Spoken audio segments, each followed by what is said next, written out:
Ladies and gentlemen, please take a seat. The ceremony is about to start.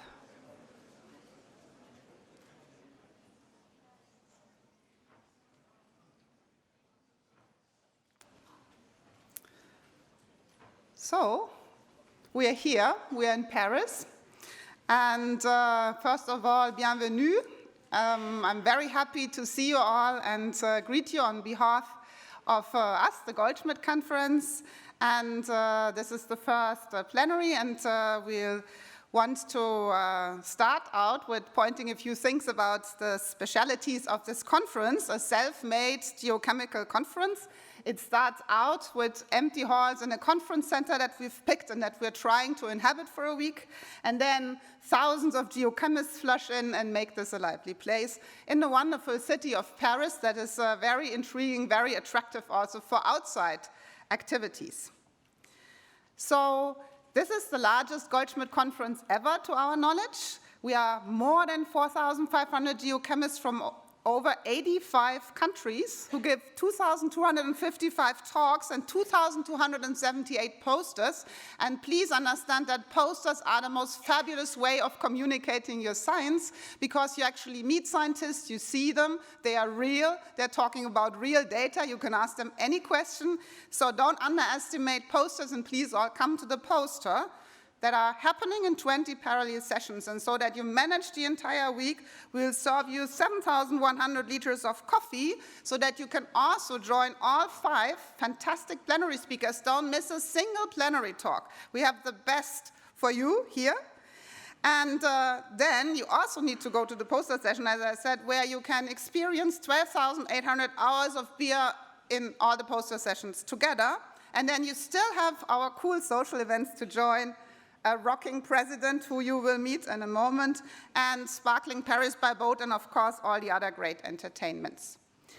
How did we get here? We have to thank a couple of people who helped. First of all, Science Committee and Theme Chair, who bring together the science that we are discussing this week.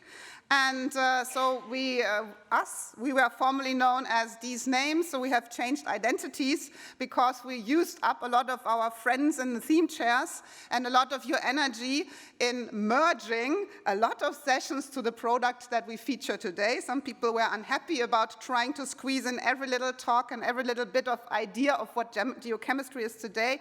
So what we did felt a little bit like traffic jam around the Arc de Triomphe, but now we think we have a fantastic program for you.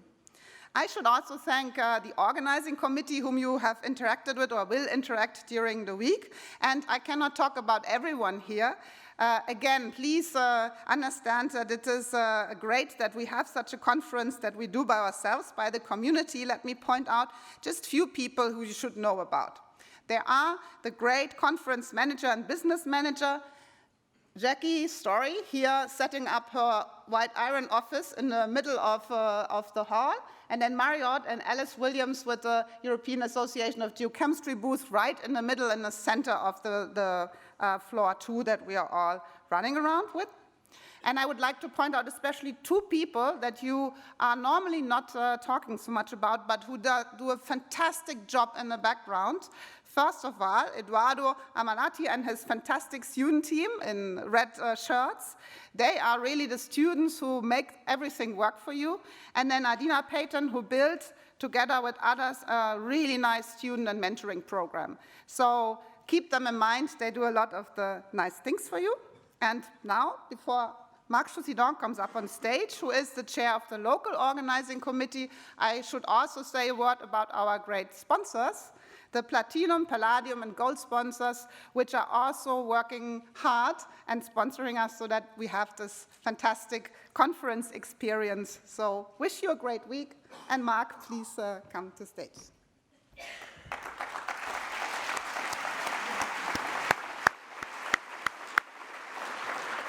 So just a few words to welcome you all in Paris. So as you know, Paris is quite a unique city. You will have plenty of time, perhaps, aside the science, to go and to enjoy the city on the evenings or at nights.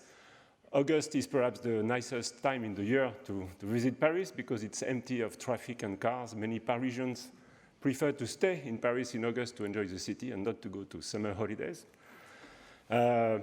So you, from Port Maillot here, you know that you are directly connected to the heart of Paris by the Metro Line 1, okay? So this is very easy for you. Just be aware that the metro lines stopped 10 or 20 minutes after midnight. So after that, you have to take a taxi or to walk. But walking at night in Paris can be a very nice experience. Okay, it's safe, you can do it. You can walk on the river, along the river Seine, it's very nice. Okay, so just before finishing, I want to thank the people in IPGP who invested some time in the organization, especially Emeline Mittard. And then after that, I just wish you a nice meeting in Paris.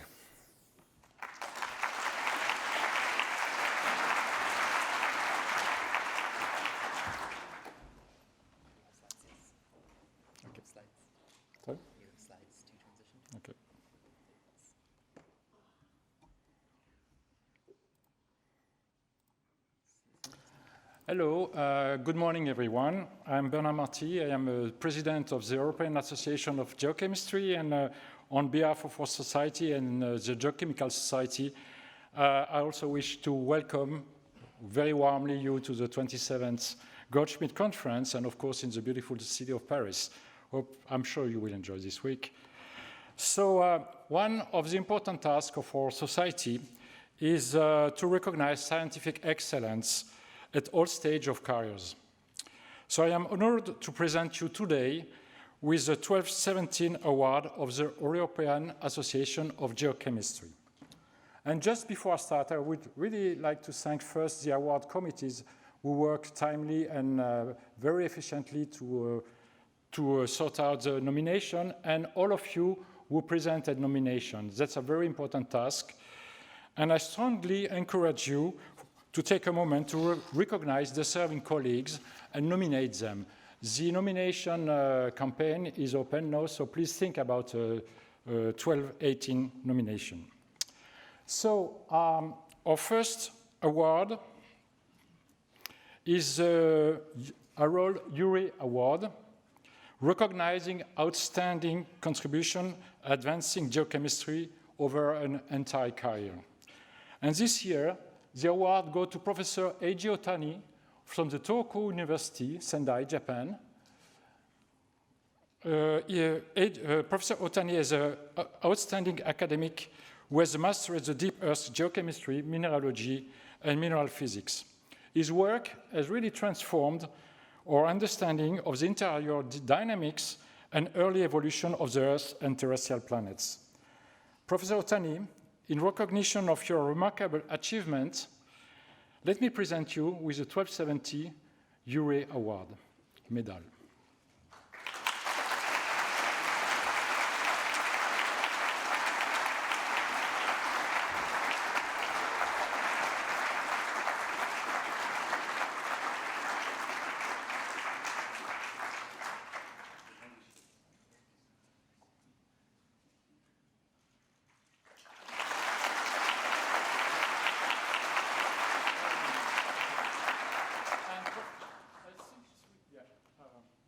Professor Otani will give his citation on Thursday, August 17, and 2:30, Amphitheatre Bordeaux. Thank you very much.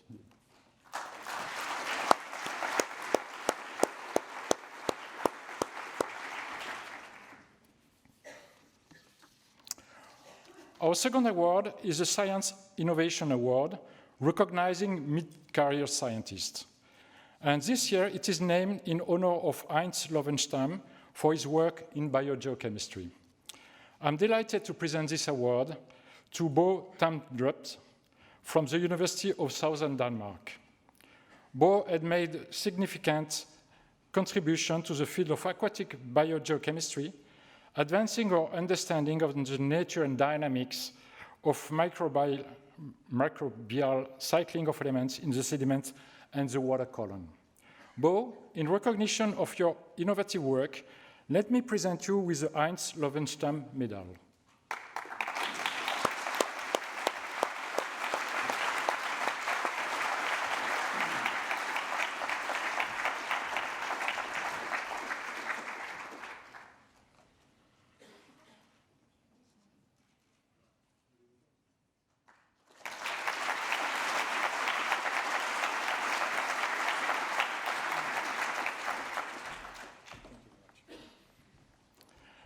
Bob will present his citation and his talk Monday, 14 August, 2:30 Salmayu. It will be carbon, manganese, iron, sulfur cycling in oligohaline sediments.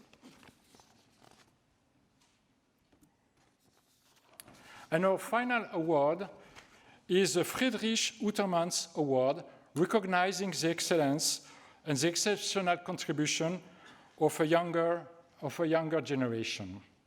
This year, I am honored to present this award to Julie Pritulak from the Imperial College London. Julie's primary research investigates the drivers of mantle melting and is developing new proxies and new tools to address this the process during melting. A recent work focuses on the cause of stabilized variation in vanadium and thallium during magmatic processes. Julie is also known for being an exceptional analyst, having performed 2 of the most challenging measurements in the game.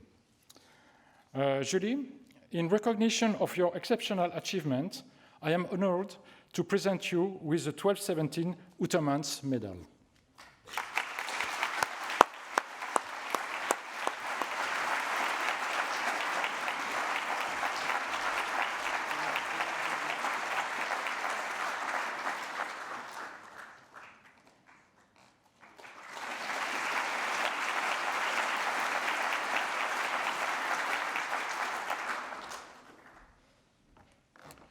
And Julie gave her talk this morning, so you were probably there at 9:45. And this closes our award ceremony.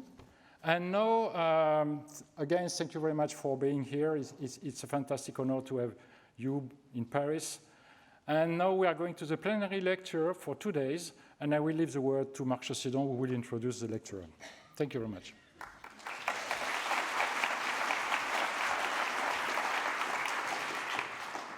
So it's my pleasure to introduce Matthieu Gounelle for the first plenary of this Paris Goldschmidt. So Matthieu Gounelle is professor at the National Natural Museum of History in Paris. He's also the curator of the Meteorite collection. He's well known of us for his work in cosmochemistry and on the origin of the solar system, the birth of the solar system, the origin of short-lived radioactive nuclides, irradiation processes, mineralogy of meteorites. But he has a second life aside that, which is the history of science. He graduated in history of science before, and today he is preparing a very nice exposition on meteorite, which will take place starting in October this year in the museum. And so today he will give us a talk on the history of meteorite, putting in perspective how stones fallen from the sky at some point became recognized as extraterrestrial. And so I will introduce him, and this by chance happened to take place, in fact, in Paris during the French Revolution 3 centuries ago. So he will explain that to you. Matthieu?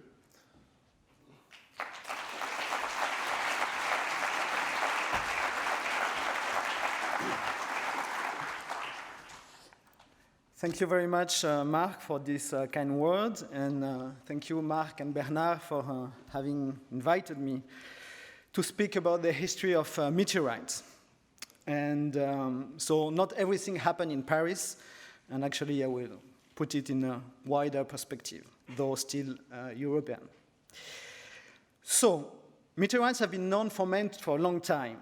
The first mention in a written text dates back to Gilgamesh, a fantastic epic written in Mesopotamia at the end of the 3rd millennium before Christ. This postdates by a few millennia the oldest archaeological records we have of the use of meteoritic iron in the Middle East. In Europe, meteorites make their entry into history as thunderstones in 1492 at Ensisheim. 3 centuries later, in 1803, after a spectacular fall in Normandy, their extraterrestrial origin is definitely acknowledged. What happened between these 2 dates? How did thunderstones turn into meteorites? This is the story I will try to tell, taking you in a long European tour and introducing you to princes and philosophers, stones and unicorn horns, abbots and plowmen, all actors of the metamorphosis of fallen stones. But let's start with the beginning. On the 7th of November 1492, around midday, barely a few weeks after Christopher Columbus had discovered America, a gigantic explosion that was heard all over Alsace and in a large part of Switzerland resounded above Ensisheim, a small town located 25 kilometers south of Colmar. Among the witnesses was a young Albrecht Dürer, living in nearby Basel, who painted the fireball at the back of a Saint-Jérôme executed a few years later.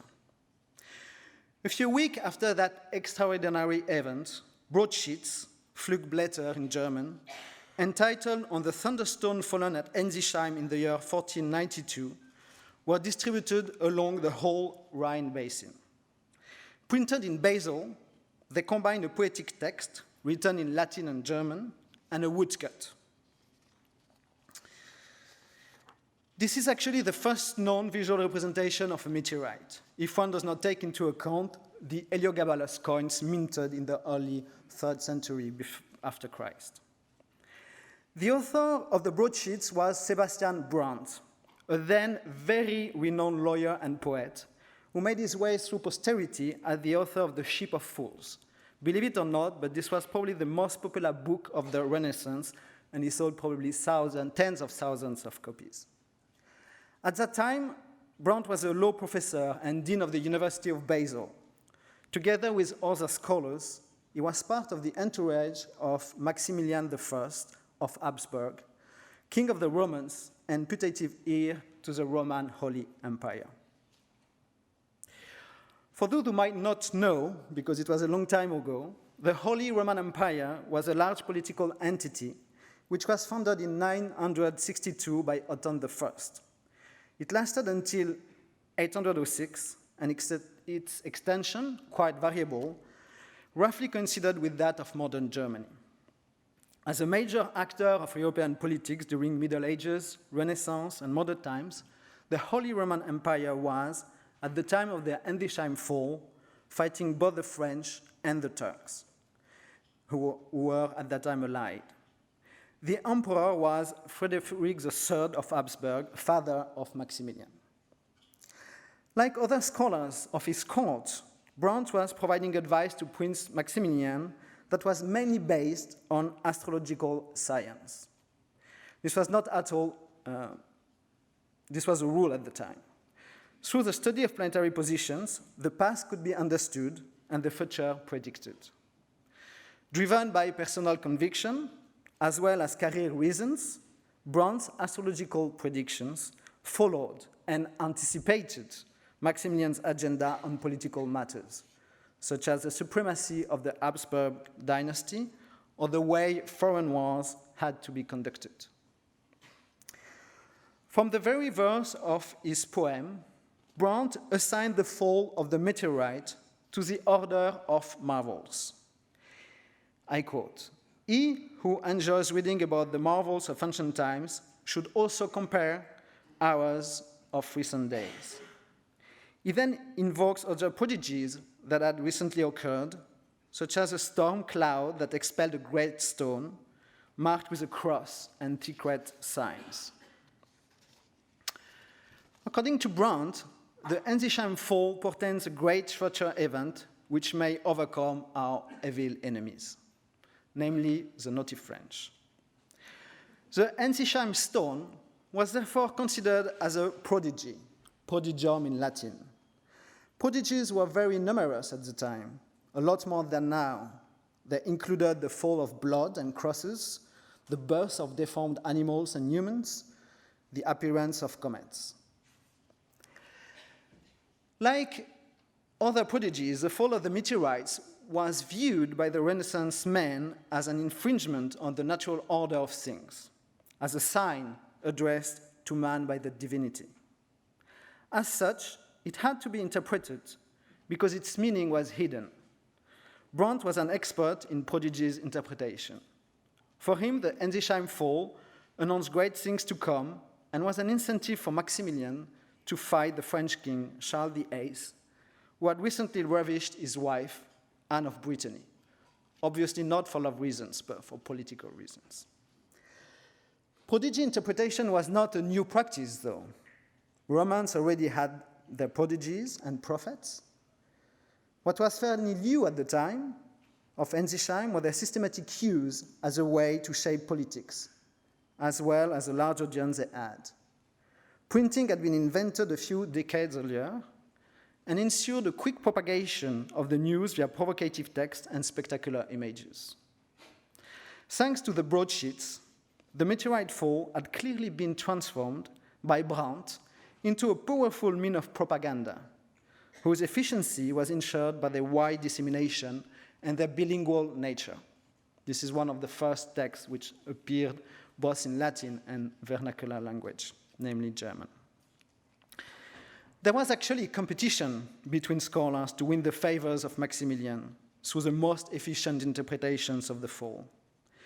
In an 1502 manuscript frontispiece, one can see the humanist Joseph Grünbeck, together with Blaise Hösel, the emperor's secretary, wondering about the meaning that should be given to marvelous falls. These guys associated the Ensisheim meteorite with other objects, such as crosses and swords, whose extraterrestrial origins still remain subject to caution today. There were many subsequent representations and comments of the fall, especially in chronicles or books, which compile long lists of prodigies. Many bestsellers of the 16th century discuss fallen stones, their effects on men and their meanings. They always considered them as divine signs. This is the case, for example, of the Book of Miracles, published anonymously in Augsburg, a large city then, in 1550, and mentioning a meteorite fall which took place in 862 after Christ, and was accompanied by another portentous event, a solar eclipse. So, stones did fall during the Renaissance. No one doubted it. Falling stones were part of the mental world of scholars, princes, but also the vulgar, at least in that cultural area. They would actually fit with the conception of nature people then had. Meteorites, in a way, were familiar to Renaissance people, who considered them as prodigies. And their interpretation actually proved to be right, since soon after the fall, Maximilian, who indeed went to fight the French, did beat them in Dournon. This might be one of the reasons why the people of Ensisheim kept the meteorite as a relic in their church for centuries. Let's move now to the classical age. The interest for the Ensisheim fall and meteorites in general eventually faded with time. In the early 1600s, the Ensisheim event is virtually no longer mentioned in any book. For sure, there were a few falls during the 17th century in Europe, but there are very few records of these, and the sources we have are quite laconic. Why is it that during the so-called classical age, meteorites stepped down the scene? There are obviously many reasons for that. The main one is, I believe, that the need for prodigies had disappeared during the 17th century. Not only did it fade away, but natural philosophers explicitly desired to do without them. They were engaged in a new philosophical program which did not leave much space for miracles. For Descartes and others, such as Bacon and later Boyle and Newton, what appeared as marvels should be eventually understood. In that program, there was no room for meteorites. They were, if I may say so, too dirty for the new philosophy. The fashion was to mathematics and comets, to experiments and air pumps. Meteorites were not mechanical enough, not domesticatable enough. Unpredictable as they were in a way abandoned to the old scholastic philosophy, that of Aristotle, which was still pregnant in many areas of knowledge. In his famous book Meteors, which deals with atmospheric phenomena, Descartes only dedicates a few lines to fallen stones. For him, they are nothing but condensation of the thunderbolt. This was not in contradiction with the views of Konrad Gessner. The Swiss humanist, 1 century before, had described in his book De Rerum Fossilium a large variety of fallen stones. Broncia were cast down by lightning bolts, Umbria would fall during rainstorms, and Seronia, called Donnerstein or thunderstones, as was the Ensisheim meteorite, were made by the thunder. Paradoxically to us, the category bringing these stones together was a spectacular and artificial lake-like shape. They were kept within Wunderkammern as wonders, together with medals, antiques, unicorns' horns, paintings, American native coif. An heteroclite mixture of artifacilia, naturalia, and mirabilia, as the people of the time would have called them. The 17th century was in fact the century of collectionism. This was the affair of the princes and enriched merchants who were attracted, among many other things, by natural objects looking like human artifacts, such as Seronia. Were there any real meteorites among these? We do not really know, as there was then no name for real meteorites, and we know the content of the Wunderkammer only through their written inventories. Among Seronia, there were many different things totally unrelated to meteorites. If there were any meteorites within them, there probably were very few. Indeed, what obsessed the men of the classical age was the beauty of things. The Wunderkammern, as the name tells, were driven mainly by a sense of aesthetics, even if it included strangeness. This is exactly what wonder meant, strange and beautiful. Meteorites are not very beautiful, I'm sorry, and their strangeness can only be revealed by the rare event of the fall. So, people of the classical age were somehow indifferent to meteorites. They were no longer useful as prodigia, and if some of them might have been included in one of the many Wunderkammern, it was probably an exception. As far as scholars were concerned, they could not be included in the new corpus of knowledge that was emerging. So, it was good enough either not to speak of meteorites, which was by far the dominant attitude, or to leave meteorites where they were, belonging to the sublunary world. We are now entering the 18th century. This is a complex and fascinating moment of European culture, that of the Enlightenment. As far as our story is concerned, it starts with the discredit of thunderstones. Starting in 1700 with the work of Jussieu, the one who gave his name to the university, and followed by several others, Seronia, were correctly understood as prehistorical tools such as axes, arrowheads, and hammers. At the same time, Wunderkammern would be gradually replaced by natural history cabinets, where naturalia were now dominating over artificialia and discarded mirabilia. Following that dismissal, and apparently unrelated to it, a few meteorite falls made their way in scholarly journals. The first of these falls occurred in northern France in 1750 and was described by a priest named Huard in a letter sent to the Mercure de France. Though precisely describing the event, Huard immediately discounted the interpretation of simple people, I quote, which immediately tagged the stone as a thunderstone.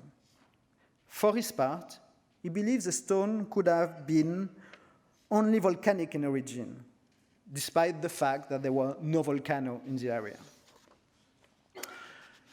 A likewise volcanic origin was supported by the Jesuit Joseph Stepling, who described the Tabor Fall, occurred in Bohemia in 1753, in a pamphlet and a letter sent to the London Royal Society in 1755.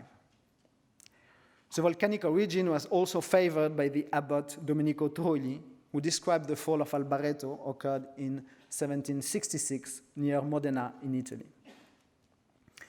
But the most famous account is that made by Fougeroux, Cadet, and Lavoisier of the Lucé Fall. In a paper read in 1769 in front of the French Royal Academy by Lavoisier himself, the three academicians discussed the chemical analysis they just had made of a meteorite fall occurred the previous year. They found that the stone had the chemical composition of a periteriferous sandstone that had been struck by lightning. Despite this link with thunderstorms, they were very much insisting that that kind of stone had nothing to do with the old thunderstorms whose existence had been dismissed by true physicists some decades ago. The three chemists did not comment at all on the discrepancy of their conclusion, the stone never fell, with the observations of local people who positively said the stones had fallen. The Abbé, there are many abbots in this story. The Abbé Andreas Xavier Stutz, assistant director of the Imperial Natural History Cabinet in Vienna, was less precautious in 1790 paper concerning three falls that occurred in the Austrian lands in the 1750s. For him, I quote, it may have been possible for even the most enlightened minds in Germany to have believed such things in 1751 due to the terrible ignorance then prevailing of natural history and practical physics. But in our times, it would be unpardonable to regard such fairy tales as likely. This reaction sounds very much like that of the abbot Pierre Bertholon, who declared the same year about a deposition attesting of the Barbotan Fall in southern France. I quote, "How sad to see a whole municipality attempt to certify the truth of folk tales. The philosophical reader will draw his own conclusion regarding this document, which attests to an apparently false fact, a physically impossible phenomenon." If one adds a largely unpublicized report about a fall in Bavaria in 1768, this is about all about reports of meteorites falls before 1794. Very few of them. Not only these were quite scarce, but they were probably not very much read. The Royal Society did not even answer to Stepling's letter. Troili's memoir on the Albareto Fall probably hardly reached the boundaries of Italy. And the depreciatory comment of Bertholon was published in a second-rank journal, the Journal des Sciences Utiles. The only papers that probably reached a larger audience was Fougeroux's, which appeared in the Annales de Physique. As sad as we may find it now, the problem of falling stones was of very little concern for natural philosophers for the most part of the 18th century, even though a few stones were kept by curious individuals in the back drawers of the natural history cabinets as shameful ghosts. This ghostly existence is, I believe, the reflection of the embarrassment meteorites caused to natural philosophers. These were indeed facing two major problems. The first one was epistemological. Natural philosophers had no real solution to offer for the origin of falling stones. According to Newton's physics, the sky was empty of any matter besides planets, comets, and the tenuous ether. The volcanic origin was not very convincing, nor was the thunder one. And worse than that, these two hypotheses could not be subjected to any kind of experiment. There was, at the time, no objective solution to the problem of falling stones. The second problem was political. Most, if not of all, falls were observed and reported by laymen. This was a problem as such, and would still be today in a way. How many of you, of us, would believe anyone? But it was more than that. The distinction between enlightened and non-enlightened was at the heart of the philosophical project designed by the encyclopedist Kant and many others. In the preliminary discourse of the Encyclopedia, D'Alembert clearly stated that only savants would be entitled to judge their work. And in the report I just mentioned, the opinions of the laymen describing meteorites' falls were rightly and systematically mocked or ignored. But the argument was in a way circular, as enlightened people define themselves as those not concerned by marvels and other superstitious matters. So there was no way, I believe, for fallen stones to gain a positive ontological status, as whoever was interested in them was by definition a non-enlightened person.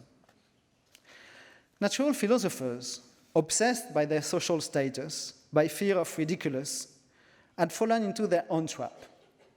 Meteorites were politically suspicious, and in addition of the absence of an epistemological objective solution to the problem of fallen stones, there was no social solution to their existence. During the last decade of the 18th century, everything changed. The fallen stones moved from their ghostly status in the front scene, and natural philosophers did trade their suspicious embarrassment for a passionate concern. It all started with a 64-page book published in April 1794, both in Leipzig and Riga. The author was Ernst Chladni, born in 1756, and then a wandering physicist. He did not have and never would have a permanent position in a university. In this book, entitled On the Origin of the Iron Masses Found by Pallas and Others Similar to It, and on some associated natural phenomena, Chladni proposed that, first, masses of stone and iron did fall from the sky. Second, that these create fireballs when they come through the atmosphere. Third, that these bodies come from the outer space. Chladni was the first philosopher to link meteors or fireballs with fallen stones. Meteors had long been known, and their existence, unlike that of meteorites, was not a problem. They were objects with a distinct identity, no longer to be confused with aurora borealis or comets, and duly studied by philosophers and gentlemen. The meteors observed in 1771 in northern France and that observed in 1783 in England had been discussed in great detail in the main journals of the time, the Mémoire de l'Académie des Sciences in France and the Philosophical Transaction of the Royal Society in England. Their origin was, however, creating strong difficulties to the astronomers who observed them. They were too high, too fast, and they were too high, too fast, and too big. Electricity, the true passion of the second half of the 18th century, was the favorite explanation. But nobody, with the notable exception of Thomas Clapp, the Yale president, linked them to fallen stones. Why did Chladni make that link? No one did before. He admitted himself he had been given the idea by George Lichtenberg, the godfather of the German Enlightenment. Strangely enough, the main concern of Chladni was not the falling stones, nor the meteors, but the Pallas native iron, as clearly stated in the title of his book. The Pallas iron refers to a stony iron meteorite found in 1772 in Siberia by the Russian naturalist Peter Pallas. This discovery was widely publicized in the late 18th century Europe. Though many naturalists had received samples from Pallas himself, nobody at the time could explain how such a massive piece of iron could have been brought in such a desolated area, such as Siberia, in the absence of any volcano or human metallurgic settlement. This was then a very hot question. The clue to the origin of the fallen stones came, therefore, from a find. Unlike fallen stones, the existence of the Pallas iron was certain, and its discoverer, one of the most prominent naturalists of the time, ought to be believed. Unlike meteors, it could be studied in the laboratory, where its special nature had been identified. So Clany searched for the origin of the palace around and did not stop until he found a reasonable solution, which, as a bonus, provided clues on the fallen stones and meteors. As is often the case for paradigm shifts in science, studied in detail by the classical book of Thomas Kuhn, the solution to a problem had been found by performing a sidestep and by connecting so far unconnected realities. The first reactions to Clany's book were not very good. Alexander von Humboldt, not yet the great naturalist he would become, immediately qualified the book of infamous. It was ignored by many of the prominent scholars of the time, as Sir Joseph Banks, president of the Royal Society, who did not read the book for years, despite having received it from his German correspondent Johann Blumenbach, together with a very laudatory letter right after the publication. Fallen stones made it in front of the scene only with the Falls of Siena, which took place in June 1794, and that of Wall Cottage in Yorkshire occurred in December 1795. While only one stone was found in Wall Cottage, thousands of them fell in Siena. The presence of numerous English tourists engaged in a grand tour of Italy assured a quite wide publicity to the event. Soon after the fall, the abbot, Ambroglio Soldani, professor of mathematics at the local university, published a 288 pages book describing the event, where a large fold-out plate was included, showing a cloud within which, according to Soldani, the stones had aggregated. A few months later, in December 1794, another Italian abbot, Domenico Tata, published a second book on the Siena Fall, where he confessed that he had been aware of a meteorite fall in the 1750s, but that he had been dissuaded by friends to speak about it in fear that he would have been mocked by the savants. A similar attitude was expressed by a certain William Bingley, who confessed in a letter to the editor of the Gentleman's Magazine in 1796 that he had assisted to the fall of a meteorite back in 1779 at Pettiswood, but I quote, never related this narrative and showed the concreted substance to any persons who would have treated this subject with the utmost ridicule. This coming out has been made possible by the public exhibition of the Wall Cottage stone at the Gloucester Coffee House in Piccadilly, and by the publication the same year of the first English book on meteorites written by Edward King. Meteorites were becoming fashionable, or at least they could be spoken of.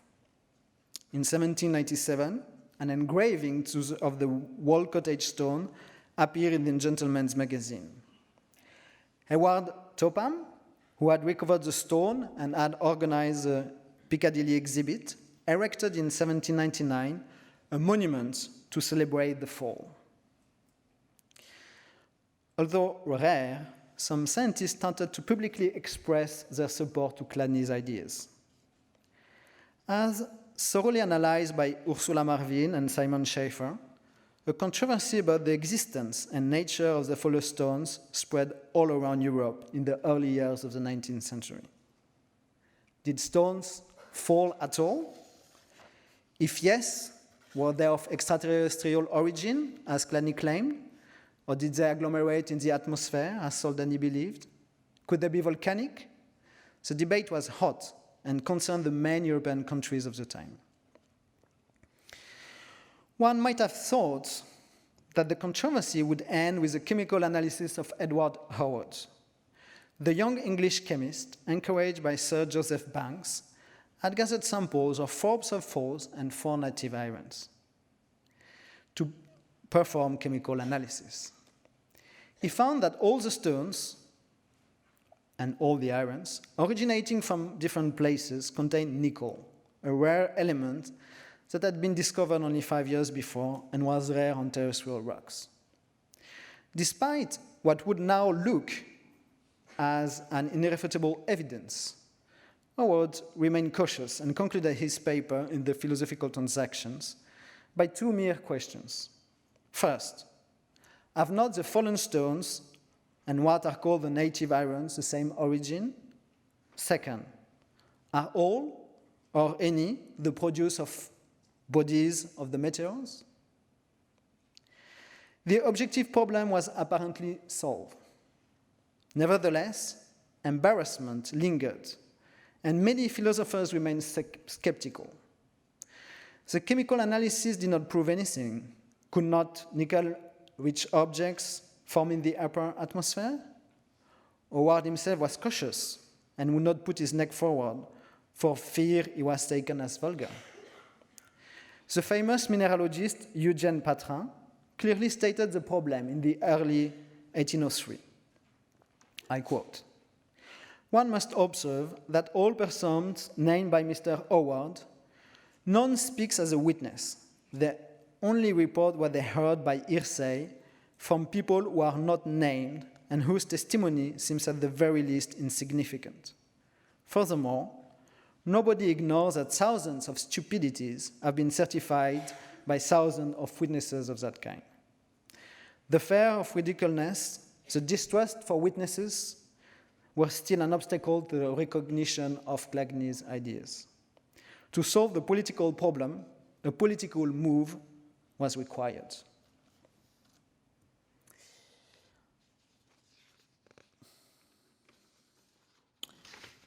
And this happens between Paris and northern France. Floréal VI, year 11 of the Republic. This is to say, April 26, 1803, 12 o'clock. A fine spring day in northern France. People are strolling in the streets of the small town of L'Aigle, speaking about the last restrictive laws passed by the first consul, Napoleon Bonaparte, when suddenly thousands of stones fall from the sky. News of the fall, as well as meteoritic samples, quickly reached Paris, thanks to a dealer of natural objects called Citizen Lambotin. At its weekly meeting of May the 9th, the Academy of Sciences discusses the fall, and Jean-Antoine Chaptal, Interior Minister and head of the Academy, decide to mandate a young scientist, Jean-Baptiste Biot, to inquire. Biot leaves Paris June the 26th, arrives at L'Aigle 3 days later, June the 29th. He is back to the city August the 5th.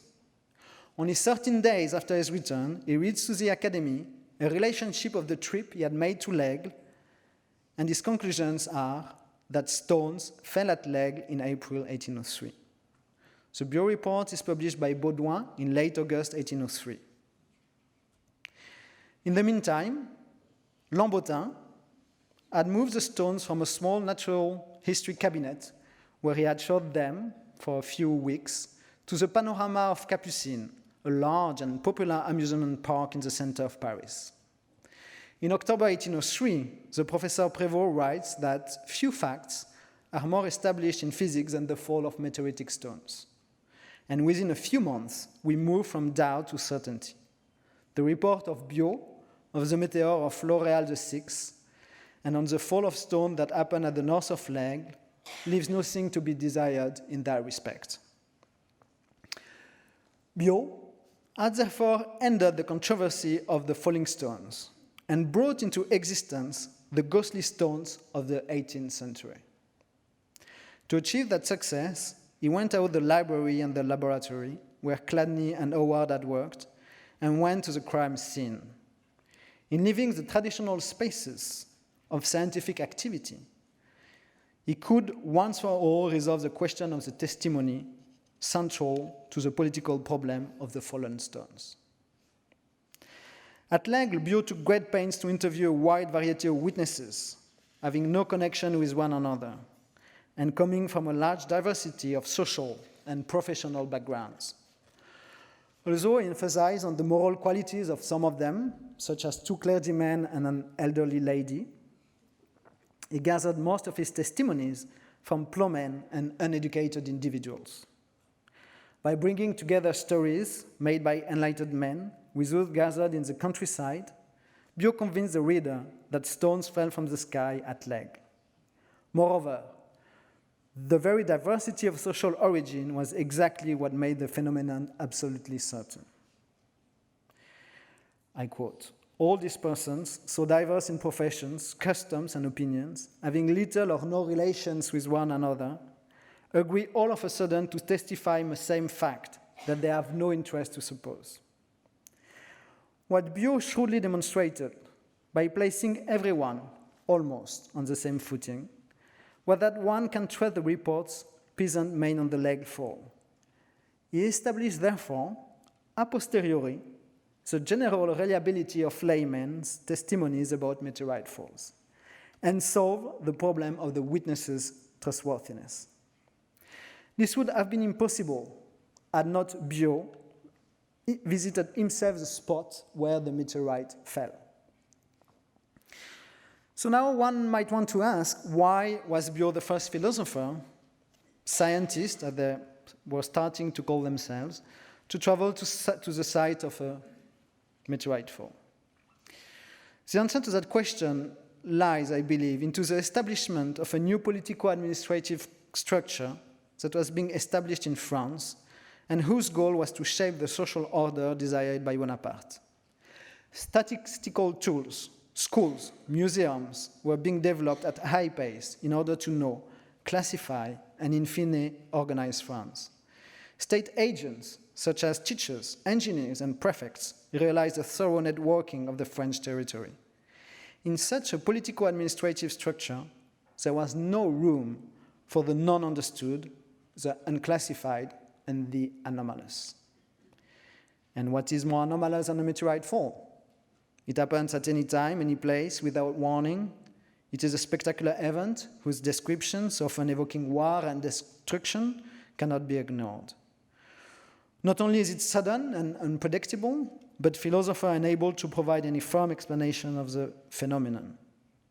One even had the deplorable taste to fall not in the capital Paris, but in some remote province. In that context, it is not surprising that this is the Ministry of Interior himself, Chaptal, who sent Biot to inquiry at L'Aigle, as explicitly stated by Biot in the first line of his report. I quote, "Since the Ministry of Interior has invited me to go in the Orne department to gather exact information on the meteor that appeared close to L'Aigle the last Floréal, 6, I diligently met his intention and I am going to report to the class the observations I gathered." So Biot was a political envoyé. Chaptal represents the highest degree of a hierarchical chain followed by Biot from Paris to L'Aigle. Before Biot left Paris, he was given a piece of the Barbotan meteorite collected by Georges Cuvier, while René-Juste Haoui informed him about the mineralogy of the L'Aigle region. Antoine de Fourcroy gave him copies of the letters he received from L'Aigle, and Charles Coquebert taught him about the geography of the Orne department. All of these characters, some of them forgotten now, were preeminent scientists holding key positions in the new academic system built up by Bonaparte. Once in Normandy, Biot follows the administrative hierarchy exactly, starting his inquiry at Alençon, chef-lieu de département. There he met the prefect, La Magdeleine, the chief engineer, and the high school professor and librarian. As soon as he arrived to L'Aigle, he visited the house of citizen Leblond, the local correspondent of the academy. It is therefore the whole scientific administrative network designed by the Bonapartist state that Biot has mobilized to demonstrate the reality of the meteorite fall. Once his inquiry completed, he came back to Paris and reported his findings to Chaptal and to the Academy, fulfilling the political program designed by Bonaparte's minister. A politically inspired move solved a political problem.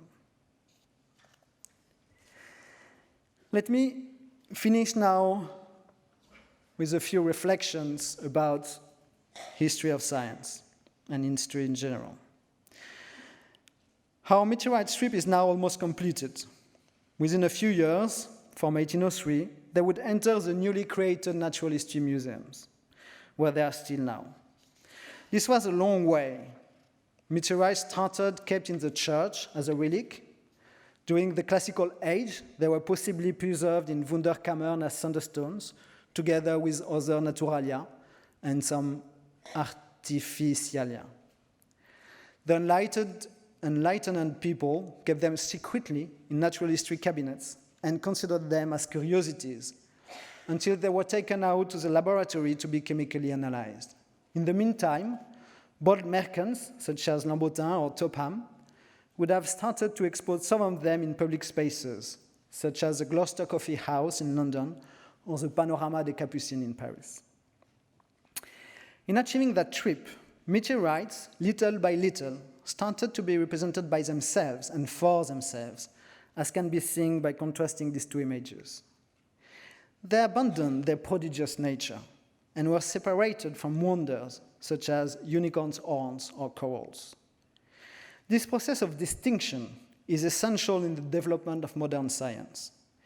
We could, in a certain manner, say that the modern scientific ethos was built by turning one's back on the notion of miracle, by breaking with the desire of nonsense accumulation, and by isolating the object as a type in such a way that it becomes understandable and interpretable. This movement of distinction is accompanied by a movement of domestication. What the meteorite has abandoned is in effect its wild, magical, incomprehensible, and irreducible aspect.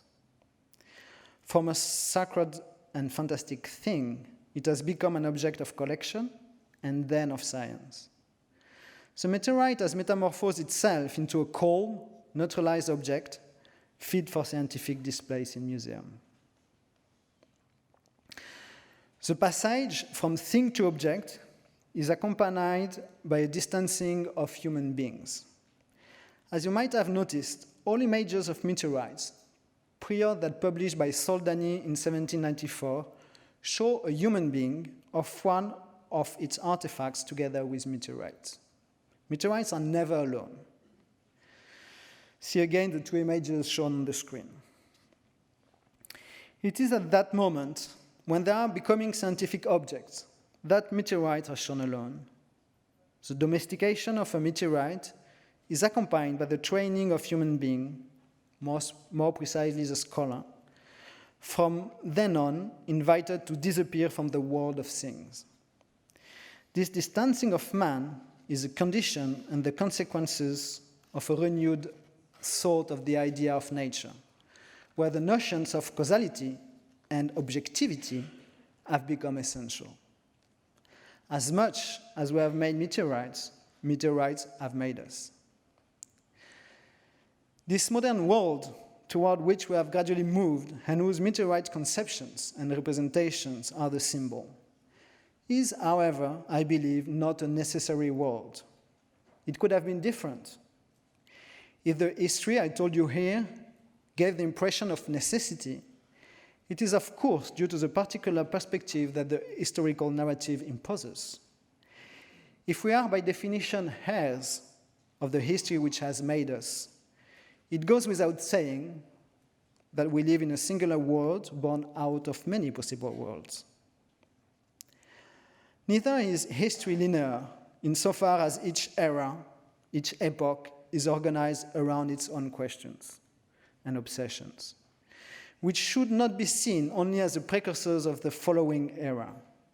Instead, I would argue that a set of questions, a framework for wondering, is exactly what defines an historical period.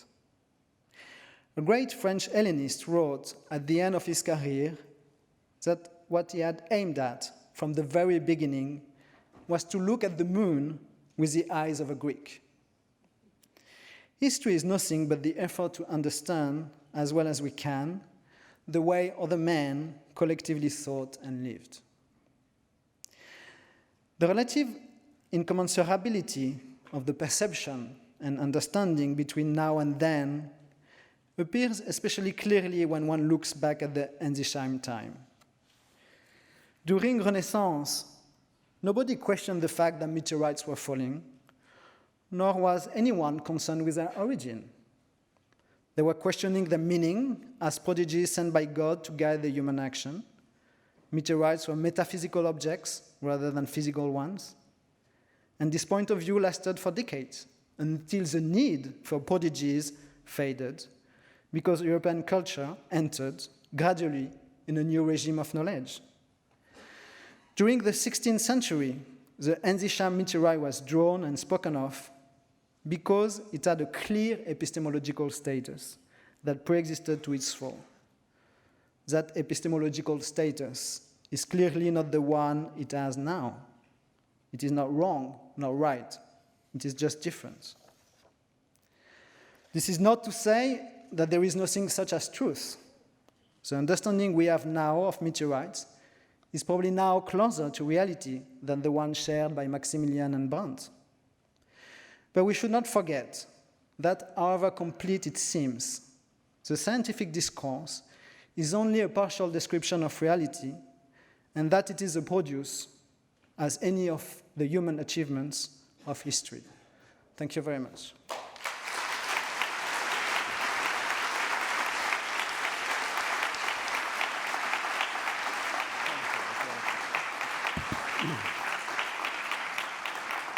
So, thanks, Matthieu. Matthieu can answer all your questions if you want. He can even answer questions on isotopes, even if he didn't speak. Not all isotopes, huh?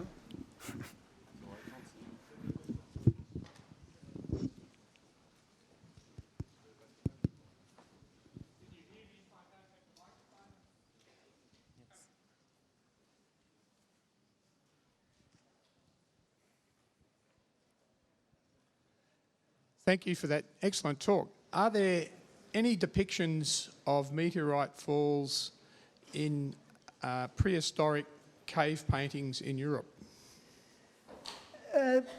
I don't think there is any clearly identified ones. I've seen a few drawings which some scholars and specialists might interpret as such, but it's not definite.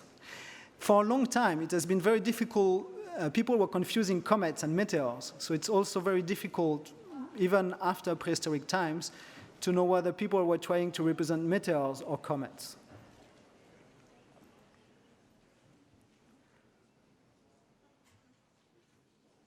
Il y a une dame là, juste à côté des...